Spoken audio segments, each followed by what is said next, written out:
സുഹൃത്തുക്കളെ, home gardening ചാനലിലേക്ക് നിങ്ങൾക്ക് ഏവർക്കും സ്വാഗതം. ഞാൻ ഇന്നൊരു പുതിയ വീഡിയോ ആയിട്ടാണ് വന്നിരിക്കുന്നത്. അഡീനിയം ചെടിയുടെ മഴക്കാലത്തിന് മുന്നേ അല്പം പരിചരണം ആവശ്യമുണ്ട്.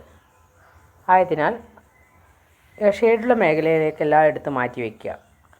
തടങ്ങളൊക്കെ നന്നായി വൃത്തിയാക്കി അതിൽ ചകിരി കമ്പോസ്റ്റ് നിറയ്ക്കുക. അപ്പോൾ വെള്ളം അത്ര ആവശ്യമില്ലാതെ ചെടിയായതുകൊണ്ടും മഴവെള്ളം കെട്ടി നിൽക്കാതിരിക്കാനും വേണ്ടിയാണ് ഇങ്ങനെയൊക്കെ ചെയ്യുന്നത്. ചെടി നന്നായി പൂത്ത് വളരാൻ വേണ്ടി നല്ല കമ്പോസ്റ്റുകൾ ഇട്ട് വേണം പോട്ടിങ് ചെയ്യാൻ. ഞാൻ എൻ്റെ തടങ്ങളിലൊക്കെ ചകിരിയൊക്കെ നിറച്ച് ഫില്ല് ചെയ്തു. ഇനി മഴയെ വരവേൽക്കാനായിട്ട് കാത്തിരിക്കുകയാണ്. എൻ്റെ വീഡിയോ ഇഷ്ടപ്പെട്ടാൽ ലൈക്ക് ചെയ്യുക, സബ്സ്ക്രൈബ് ചെയ്യുക, ഷെയർ ചെയ്യുക. നന്ദി, നമസ്കാരം. ഇതിൻ്റെ പോട്ടിംഗ് മിക്സിനെ കുറിച്ചുള്ളൊരു വീഡിയോ ഞാൻ ഈ ചാനലിൽ ചെയ്തിട്ടുണ്ട്. അത് കണ്ടാൽ കൃത്യമായി മനസ്സിലാവും പോട്ടിംഗ് എങ്ങനെയാണ്, പോട്ടിംഗ് മിക്സ് തയ്യാറാക്കുന്നത് എങ്ങനെയാണ് എന്നിവയൊക്കെ.